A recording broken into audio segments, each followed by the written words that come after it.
Well, thank you very much for agreeing to participate in our oral history project for the Arthur W. Page Center at Penn State. Thank you so much. Pleasure. Glad to be here. I wanted to start off our interview today by asking you to speak a little bit about your professional background in public relations. Perhaps tell us how you got started in the industry. I was an English major at college and didn't follow the Barnard path, which was generally to go for an advanced degree and into teaching. And at that time, decided I wanted to go into business. And I had various and sundry jobs to start with, writing, copywriting, little lightweight public relations for little companies you never would have heard of. And then I dropped out to have 2 children. And as a result of a rather extraordinary set of coincidences, I ended up answering a little ad in a newspaper, which set me on the path of ultimately handling all the public relations for Earth Day in the entire Northeast area, which was a gigantic, as I say, accident in a sense. From that, a year later, I served on the Mayor's Council of the Environment for New York, and I met someone who was connected with the New York Times, and she asked me just before the first anniversary of Earth Day to write a supplement for the New York Times that they could run on its anniversary. And I was very young and stupid at the time, very young, very dumb, very naive, and so I did. I didn't at the time know anything about hiring staff or what have you. My husband was a commercial artist. He did all the artwork. I did all the copy. And it ran. And as a result, there were only 2 names on the masthead, my husband and myself. And that came to the attention of the president of AT&T, who hired me as an environmentalist. And I worked in the environmental area of AT&T for a couple of years before ultimately being transferred into public relations. I started as far from the center of power as you could get in a company of that size. And I don't think anybody would have predicted, not friend, not foe, not me, that I would have ended up as an executive vice president. It was just an astounding journey. But the most important reason, I think, for that journey was when I entered. At that time there were 1 million people in the Bell system. It was just before the breakup of the telephone system. And everyone had a well-defined job. The place ran like a Swiss clock, except they didn't have an environmentalist. And I came in as the one and only environmentalist. And so I never learned to obey the rules. And I never learned to fit in a box. And I never learned how the hierarchy determines what you're supposed to do and how you're not supposed to make waves. I was brought in to make waves. And so I had a rather odd career without formal public relations training. But it worked. Do you feel that there is a corollary between public relations and social advocacy? I think there very often is, because I think the heart of public relations, as I've used to define it in the very early years when I was at AT&T and didn't know anything about Arthur Page or anybody else, I used to define it as trying to bring into harmony the policies and the actions of a company and the expectations of its publics. Mm-hmm. And so the person who's on point trying to help the company do that has to, on the one hand, really understand the business, its actions, and what will make it succeed. But on the other hand, has to be an advocate for what the public expects and how to adapt and bend those things so that they fit together, because if they don't fit together, it's a disaster. And You can try to change public expectations. It doesn't work very often. You can try through advocacy outside, and you can try to change policies inside by advocating for public needs. But you ultimately have to bring them into balance, because if you don't, the place goes up in flames, and then you have what we call crisis, and then you need to be trained in crisis management. So yeah, I think social advocacy is terrific training for public relations, because if you can be involved in something and see what it takes to move a lot of people, to learn how to touch them both rationally and emotionally, I think that'll stand you in good stead no matter what kind of institution you work for in terms of trying to do public relations. Do you feel that today's public expects a certain level of that responsibility from their corporations? I think the public has never been more cynical about what business will do and has never expected more of what business should do. So on the one hand, you'll get the broad public expecting business to be environmentally sensitive, to have excellent labor policies, to be helpful abroad, where we work abroad, with America's reputation, to help with education, to help support the arts. I mean, there's a rare cause that the public doesn't think business should be playing some kind of constructive role, while at the same time they have this extraordinary cynicism and disbelief in the motives of why companies do the good things they do when they do them. You spoke a moment ago about the early days of your career. Did you have a mentor during that time in your career? No. I probably would have broken fewer eggs in my early days at AT&T had I had one, but I was so odd. I was female, doing the kind of work that women were not represented in. I was a New Yorker in a company that was Midwest in its soul. I was Jewish in a company that had very few people who were, and I had been brought up in the Bronx in New York, so I was a little tougher than the culture of the company, and I broke a lot of things before I learned how to swim in that environment, get done what needed to get done. And so I think mentors are a really good thing, and I regret I didn't have one that early on. Later on, I had someone I admired enormously who shaped my view of what could be done, but not in the early days. Do you feel that today's workplace fosters an environment for mentoring?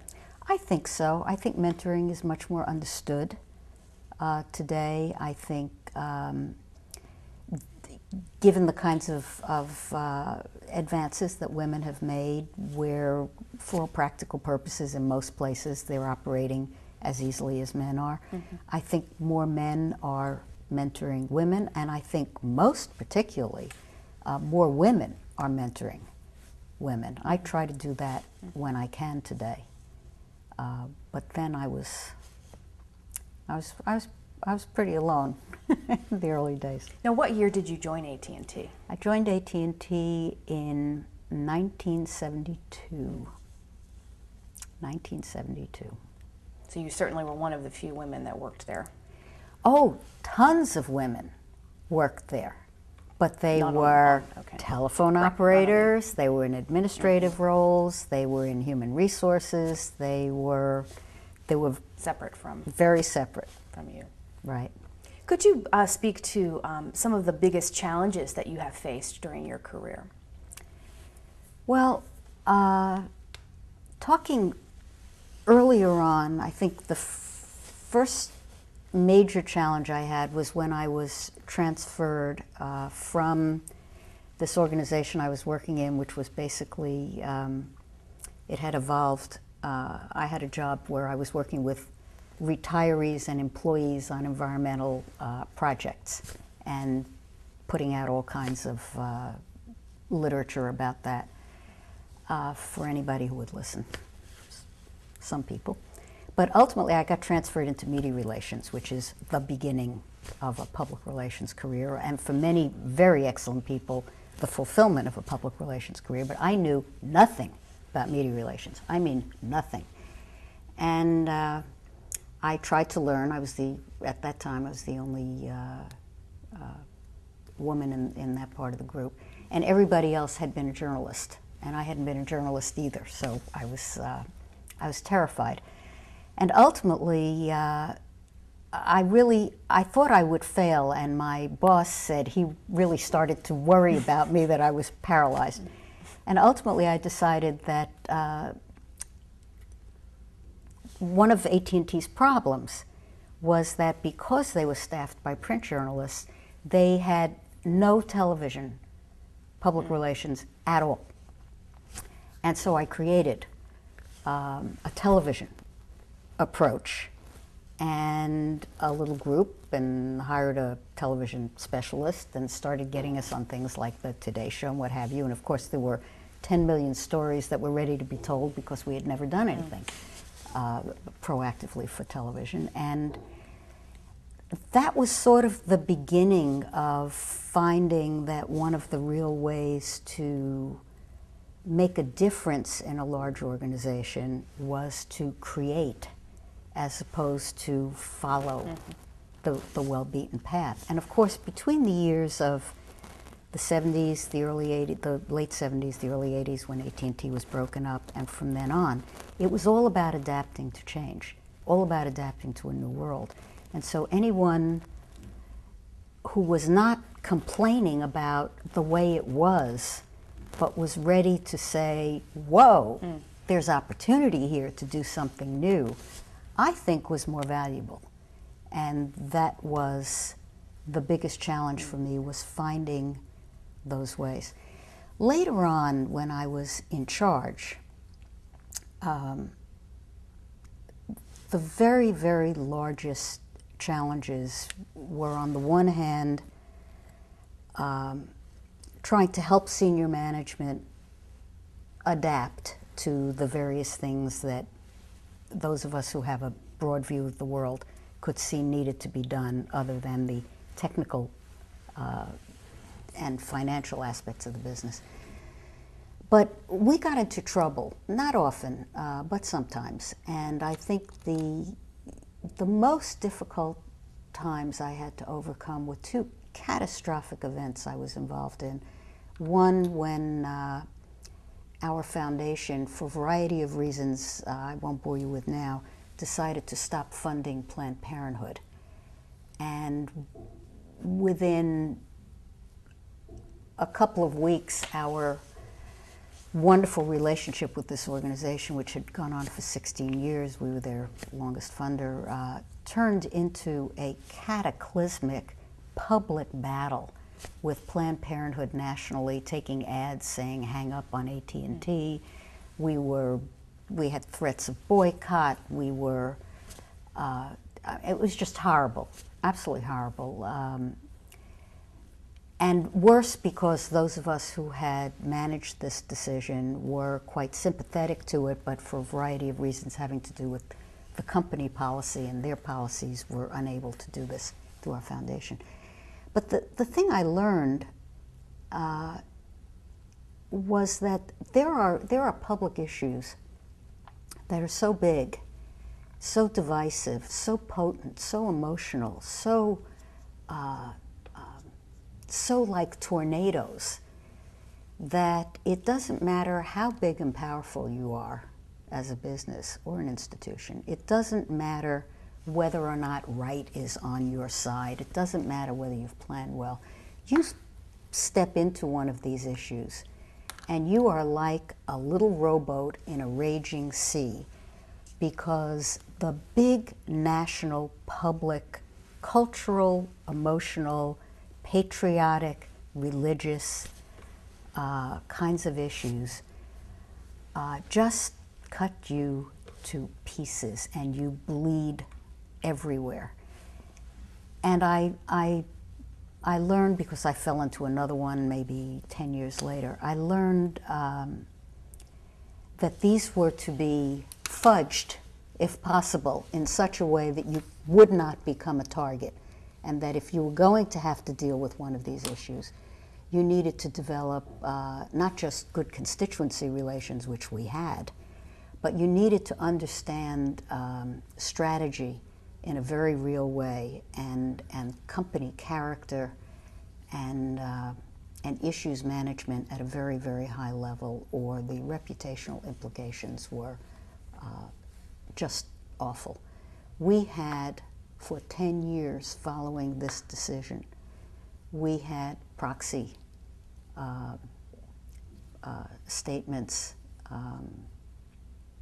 regarding the funding of this organization. I mean, it was just so beyond belief. So there are crises and there are crises. And I learned a lot about crisis management through the course of our career, because God knows we had plenty of them. I know that in 2002 you delivered a speech when you were inducted into the Page Society Hall of Fame, referencing the monkey crisis during your days at AT&T. That was the analog to the Planned Parenthood crisis.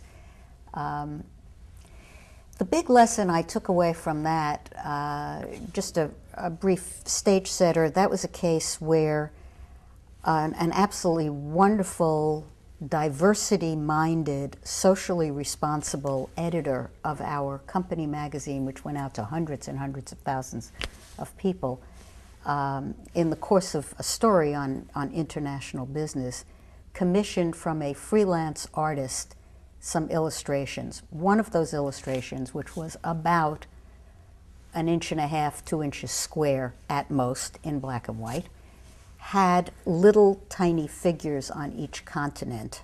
And say for Europe, they had like a little Dutch girl, a little Dutch outfit. And on Africa, they had a monkey.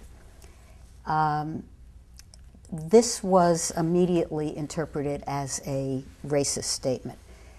As it happens, because this illustration was so small, from a freelance artist, and considered so irrelevant to the general content of the magazine, it never went through the normal clearance processes.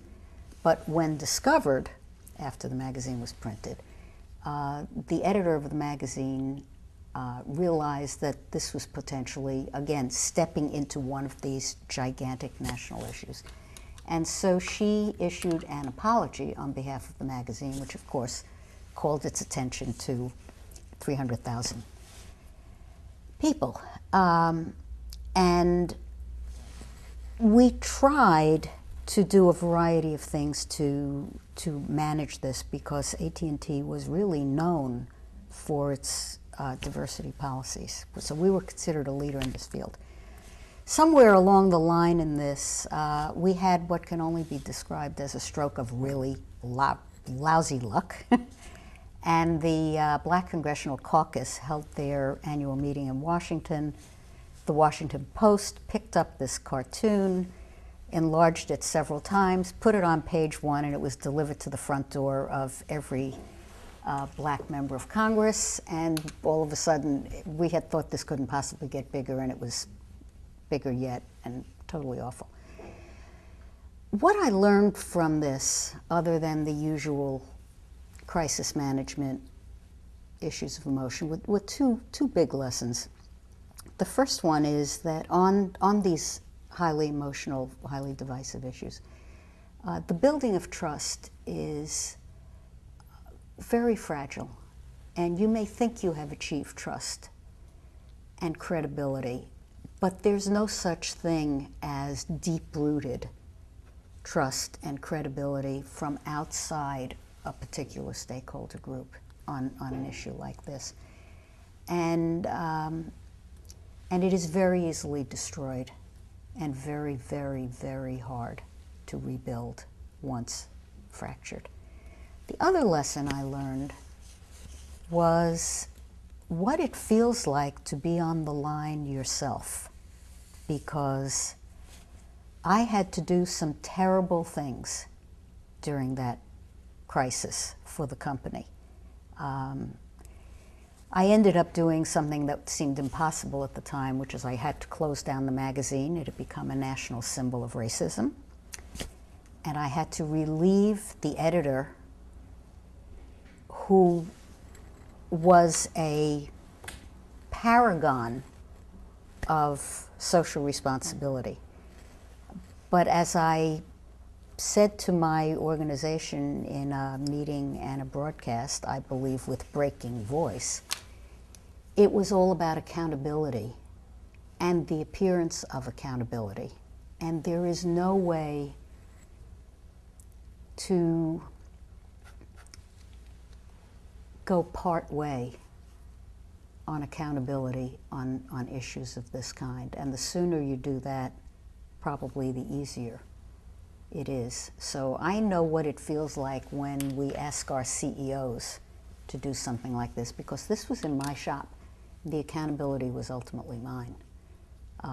As part of this, I offered up my own resignation to my chairman, who didn't take it, but it was very, very painful. And it reminds you, because it was so painful, that as you ask your senior leadership to step up in these situations, I knew from that day on what it feels like. It ain't easy, and that's why it's so often avoided, because it is personally so painful in these situations to step up and say, not only did I make a mistake, but I have to do things that just, break my heart and may do damage within my company and to employees or what have you, in order to make all this right.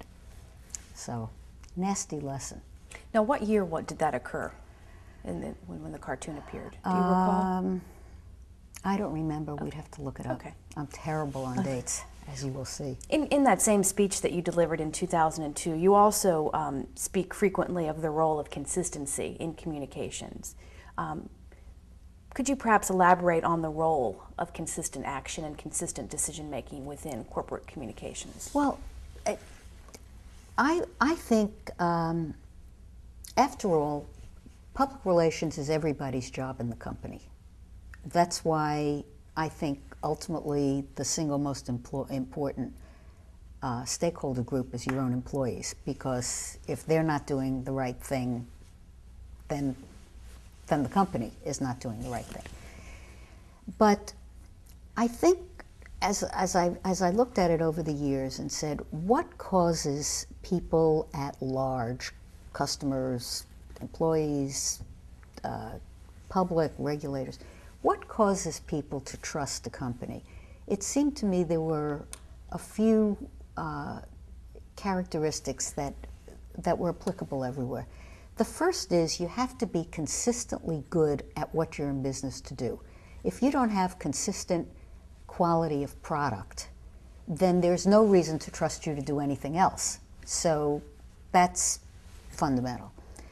The second issue is a leader of any enterprise has to not feel erratic or make decisions that are episodic or jerk things back and forth, because you can't trust someone that you can't see on some kind of reasonably predictable path. That doesn't mean that leaders shouldn't be flexible, adaptable, willing to change.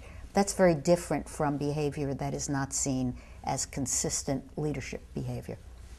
And then the third thing is that you need to consistently adhere to a set of values.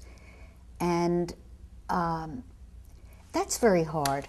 You say, what causes people to pursue values? Is it anything we can teach them inside a company? And I doubt that. I think you develop your moral compass earlier in life, and then you have a variety of experiences that either teach you that that's something that you believe in and will help make you a more successful human being in whatever you're doing, or you don't.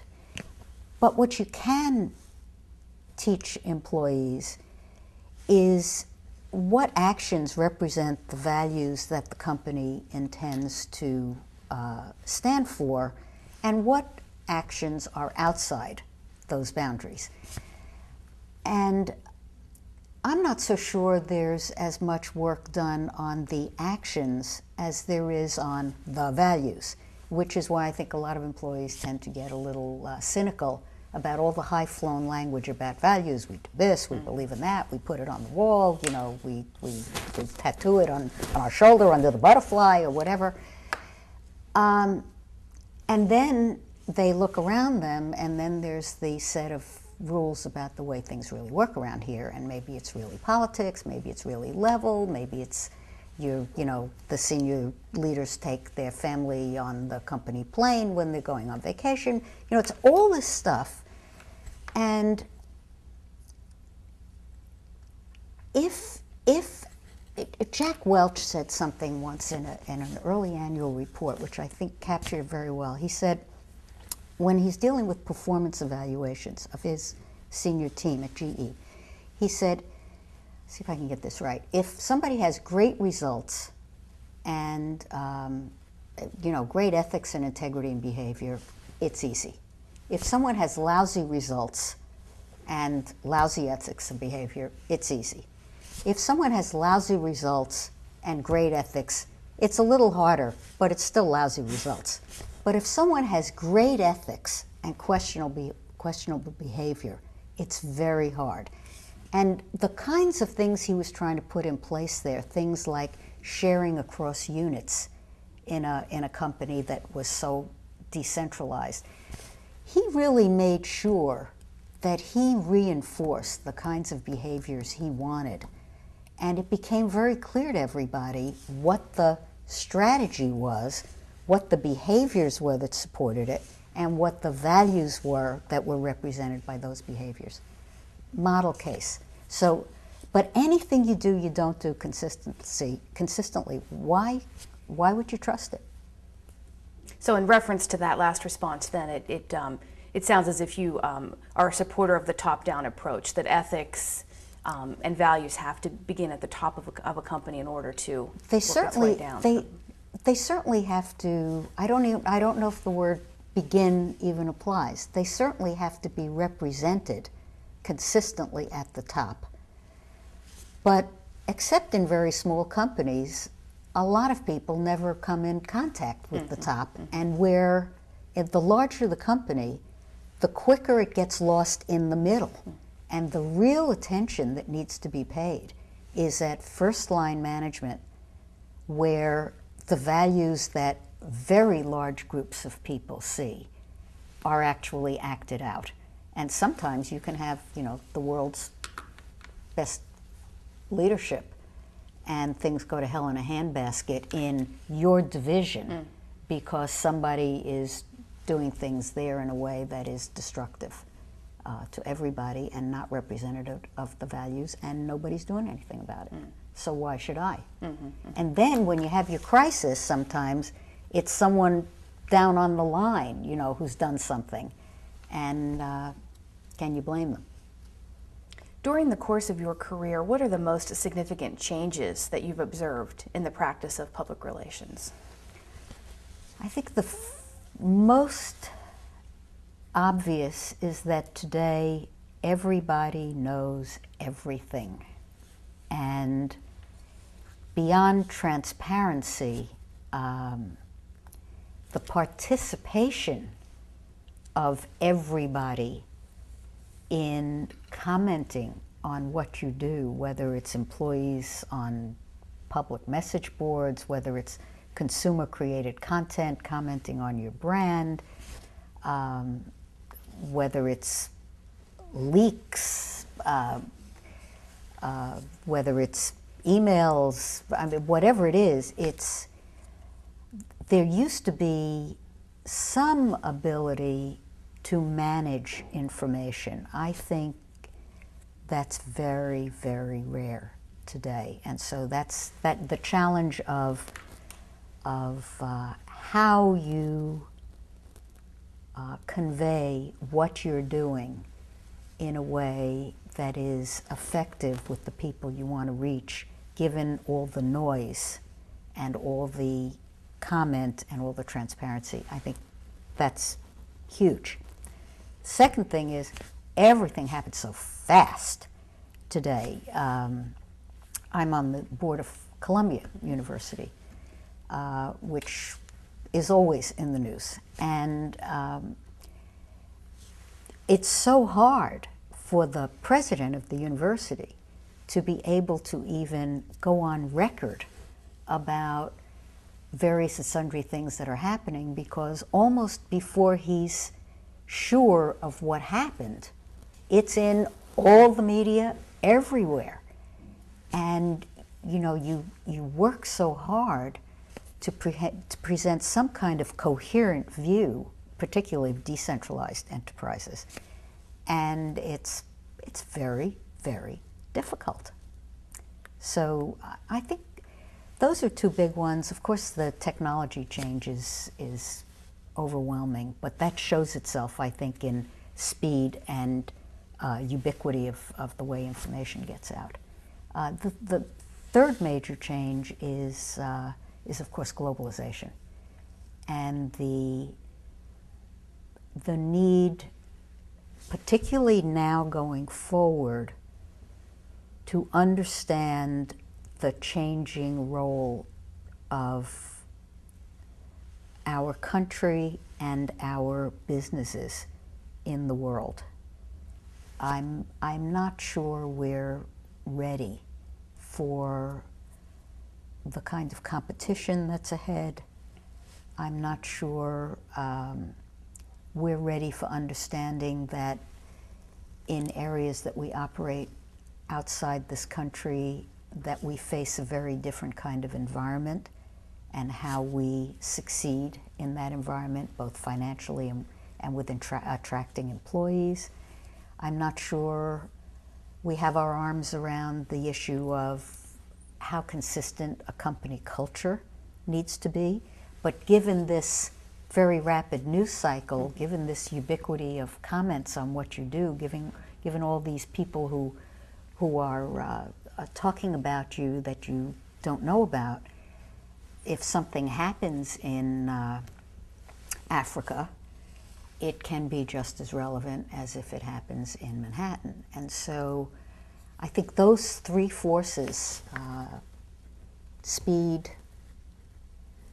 the fact that everybody knows what you're doing all the time, and globalization, are probably the three, off the top of my head, the three biggest changes in the business.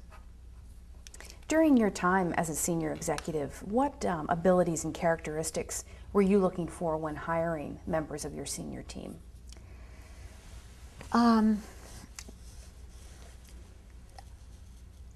Many public relations people have a tendency to be highly tactical.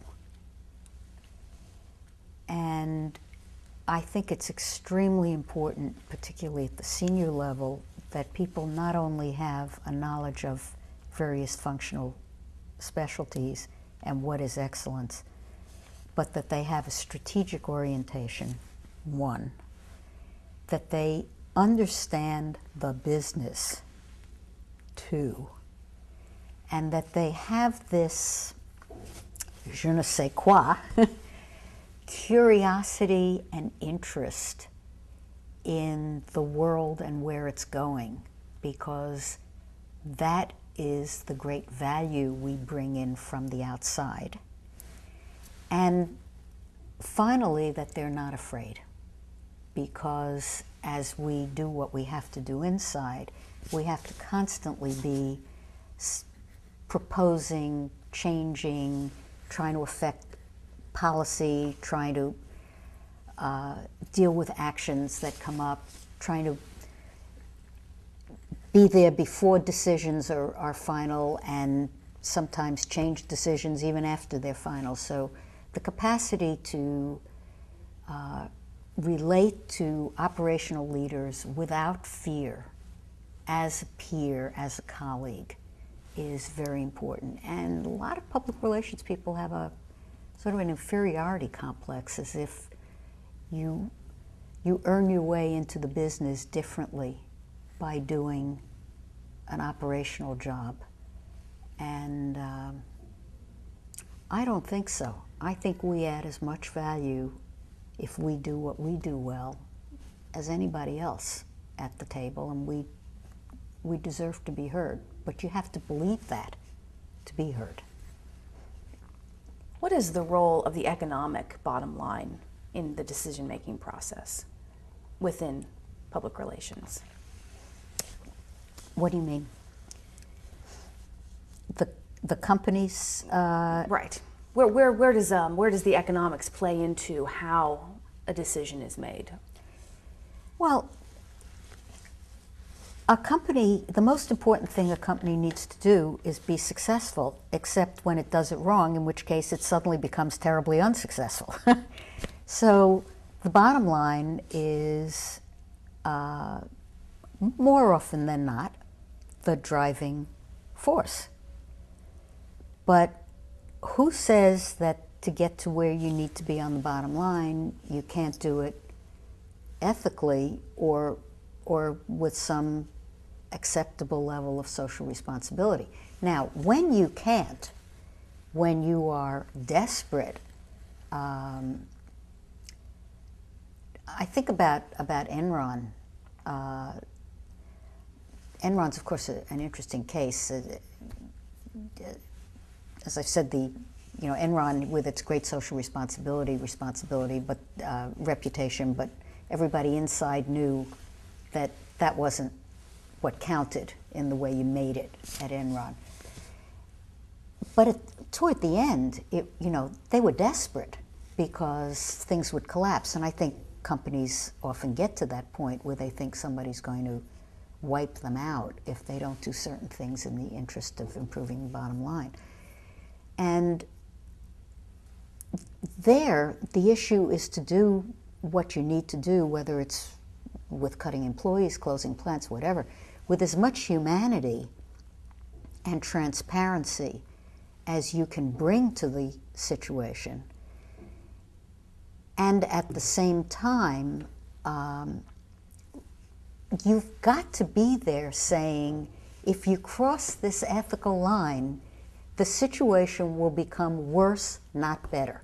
And you've got to, this goes back to consistency. Mm-hmm. If you have consistently cared about the business, supported the business, helped expand the business, bring insights to the business, show opportunities to the business, relate reputation and brand attributes in ways that are synergistic to the business, created speeches and websites that are motivating to employees, presented ideas that gave people the feeling they were working for something bigger than they are. If you can bring all this value, when push comes to shove, you are believable when you say, cross this line, the shit's gonna hit the fan, you will be sorry. You will be sorry. Not the enterprise in general, you.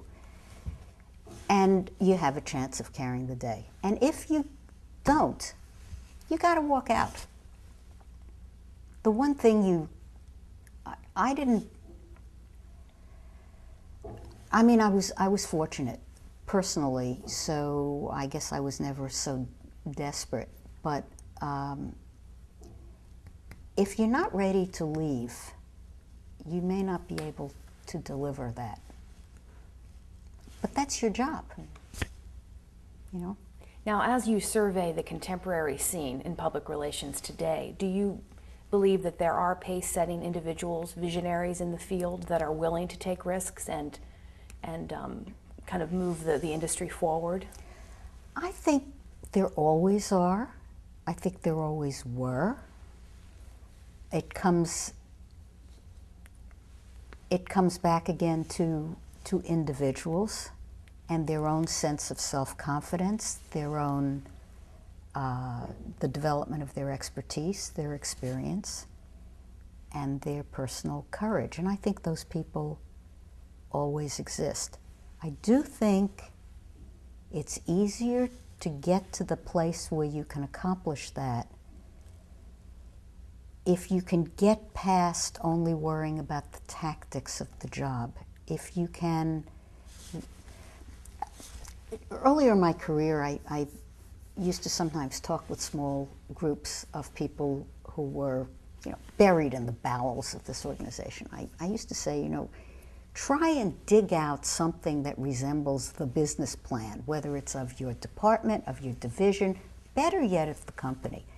And some days you need to sit down and say, if I were the CEO and I was in my department, what would I do here to help the company? It's a very different way to look at things. And the more you do that, the more you're ready when you get to the point of saying to the CEO, here's my judgment about this, the easier it is. As I say, I don't think we lack for individuals. We just have too many people who are lost in the tactics. I don't know that we're training enough people in business strategy so that they can go toe-to-toe with the operating people and add value.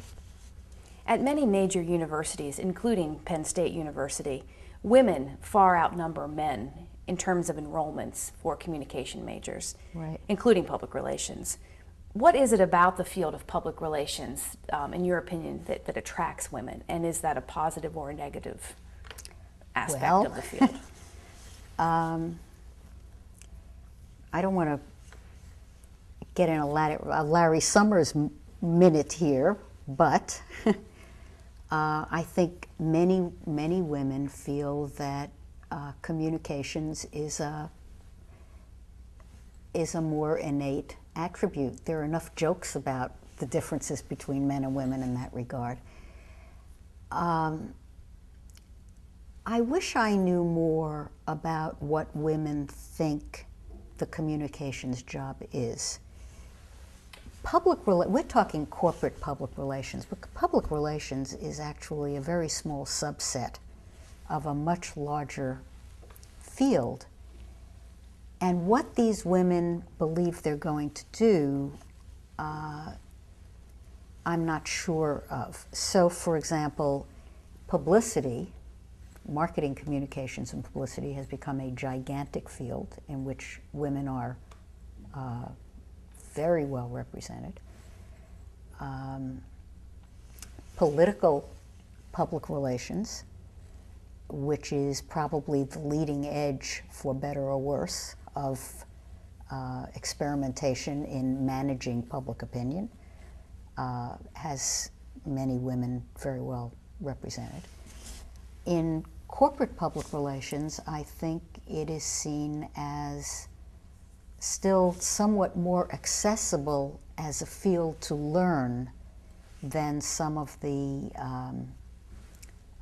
engineering, software, I can't say manufacturing, but somewhat more technically related jobs. Women as well are going more into law and I know several women who are corporate secretaries of companies now. I think a better question is why aren't more men going into public relations now? And why aren't more African American and Latino men going into public relations now? And that's something I think we have to spend a little more time looking at. What challenges do women face in today's workplace that would perhaps differ from your own experiences?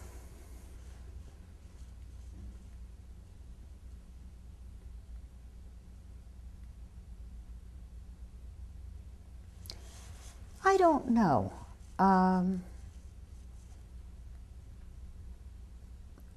I don't know. I think, again, one would assume, one would hope, they face fewer challenges for being women as opposed to more challenges. So that's one I can't answer. I don't know. Did I just drop something?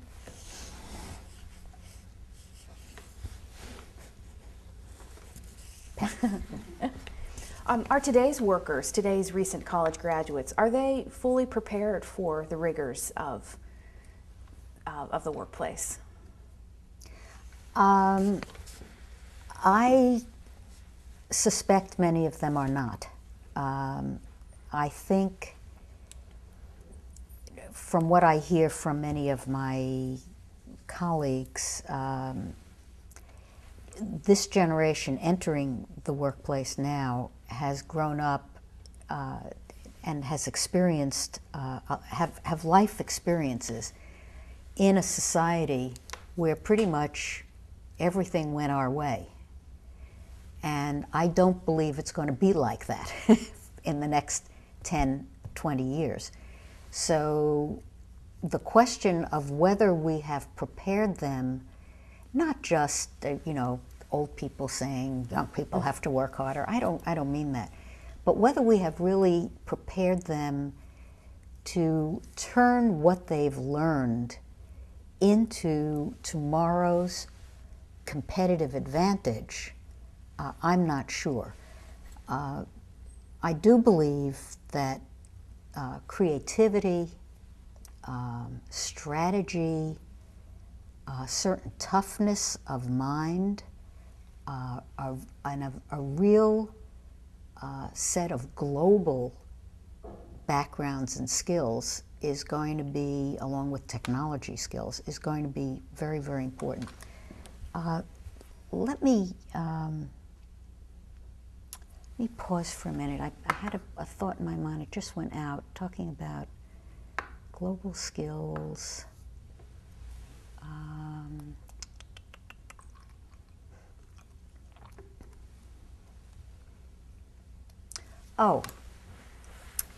Look at it this way. To be a public relations professional, one of the things you have to be able to do is put yourself in someone else's place.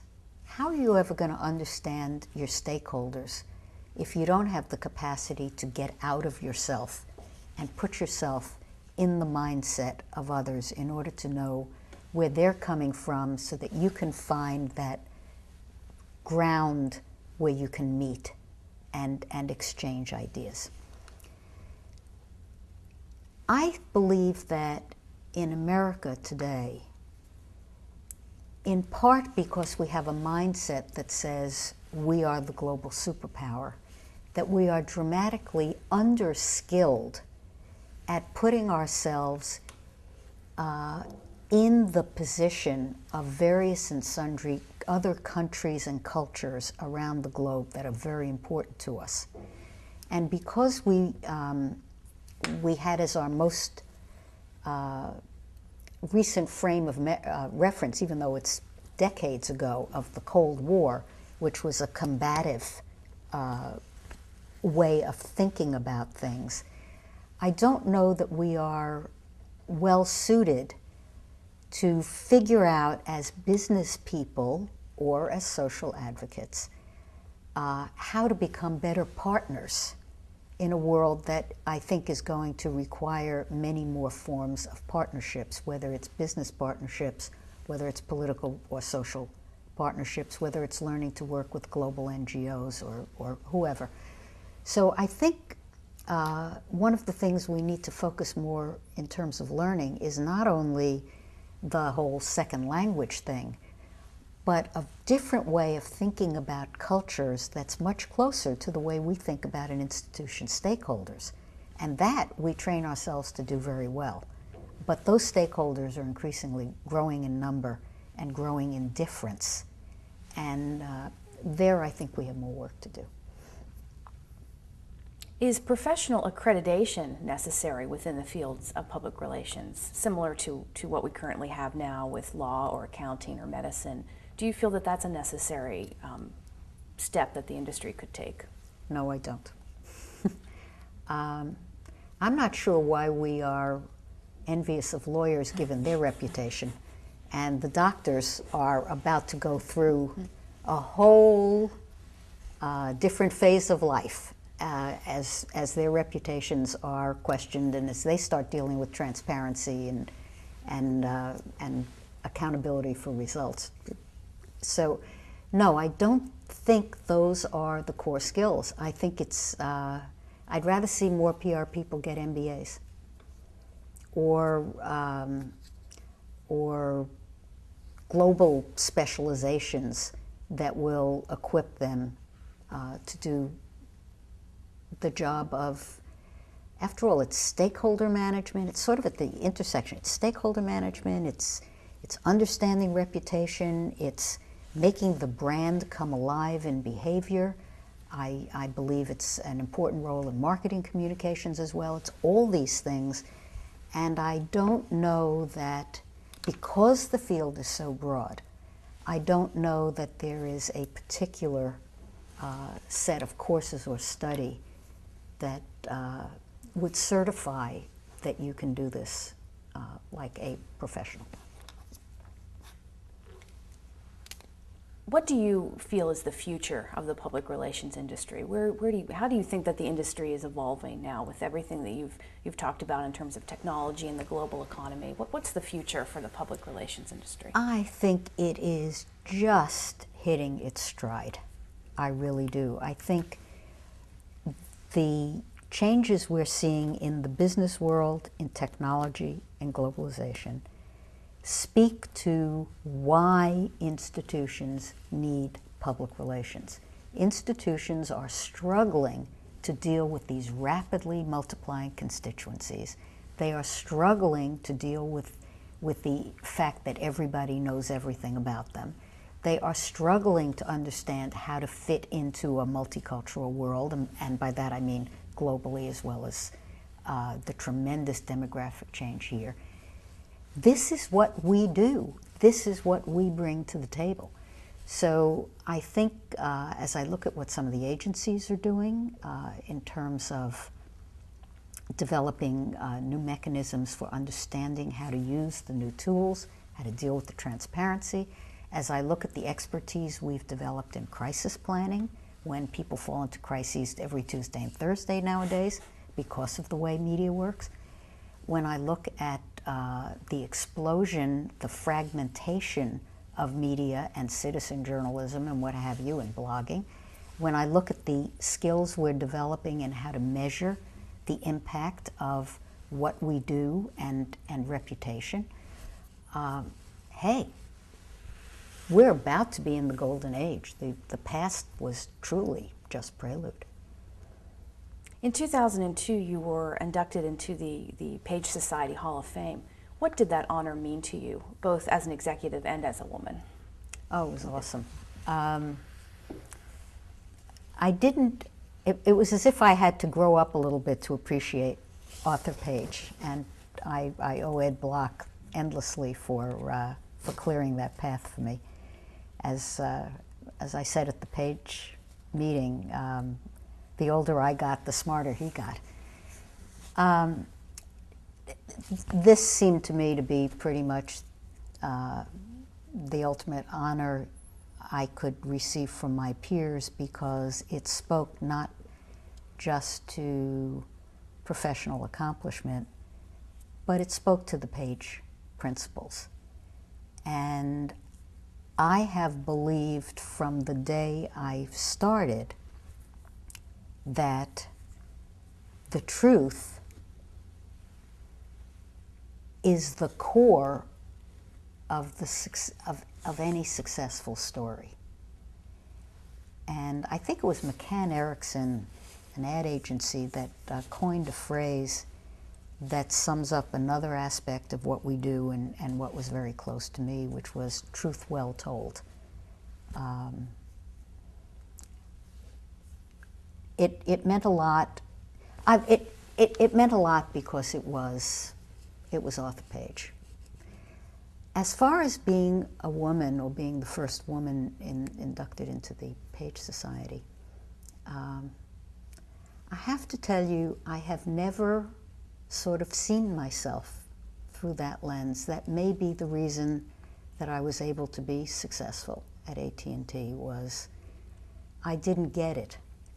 I mean, I was told later about various and sundry things, but I didn't get it. I was an AT&T person. I didn't even think of myself as a PR person. I thought of myself as an AT&T person with ideas that really could make a difference there. And I just never would have dreamed that I'd end up someday getting the Arthur Page Award.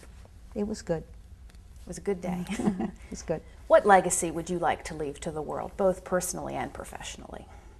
Wow.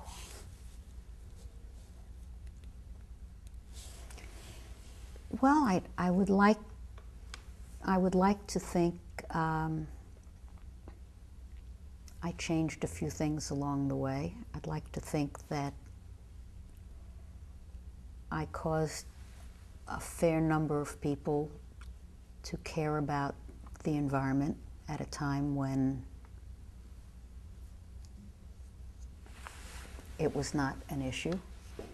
I'd like to think I helped AT&T be more successful in the era when it was of great service to the world. When I joined AT&T, people believed that we could change the world, and we did. And I felt part of that, particularly when I was at Bell Laboratories. I felt that as we were inventing even the phrase, the information age, and as we were spinning out for the world to become inspired, what would happen as computing and communications came together, what the possibilities and the potential was. I felt I helped move that ball along. I would hope I caused some people who do what we do to think that you can do it with integrity and with courage, and you won't get killed along the way. But better yet, because I did get killed now and then, you can come back and you can continue doing what you think will matter. It's so important that what you do when you go to work in the morning matters to you. And I hope I hope the people who worked with me felt that way. That would be the most important thing. Today I'm on several boards, and I try and do the same thing, whether it's for Columbia or the New York City Ballet or New York Presbyterian Hospital. Try to help them be more successful at what they do well, and work with entities that I think make the world just, you they have to make it that much better. Anything else you wanted to speak to that perhaps we didn't cover? There's one thing that I think practitioners need to do when they enter the senior ranks. I was reading something Helen Thomas, the legendary White House reporter, said when she was talking about reporters living up to the ideals of their profession. And she said, they must be detached, but they must care. And I would argue one of the real vehicles for success at what we do is exactly that in reverse. We must care. If you don't care about the success of the enterprise deeply, you shouldn't be there, because much of what you do is to find the source of inspiration in the enterprise that energizes, whether it's the employees, gives shape to what the leadership talks about, or relates to the brand, or goes into marketing channels, or enhances the reputation. So you must care. To be cynical and apart, or sometimes to position yourself as the conscience of the corporation, as opposed to really caring about the outcome, I think is not right. But you must be detached. Because if you become too absorbed into the culture, you lose your capacity to give equal weight to the public expectation, to the shortfalls that your stakeholders may see in you, you lose the capacity to look the senior executive in the eye and say, I don't think so. And if you get swallowed up, if you lose that detachment, if you lose that ear to the outside hum of the world, I think you lose your value. So I think Helen Thomas got it right for reporters. You must be detached, but you must care. And I would say for public relations people, you must care, but you must be detached. Excellent. Thank you very much. Excellent. That's a, struck me when you said useful things. Excellent. I think that's it. I think we're good. I think a lot of our people miss that. They think it's one or the other. And Helen Thomas certainly was a trailblazer in her profession. She sure was.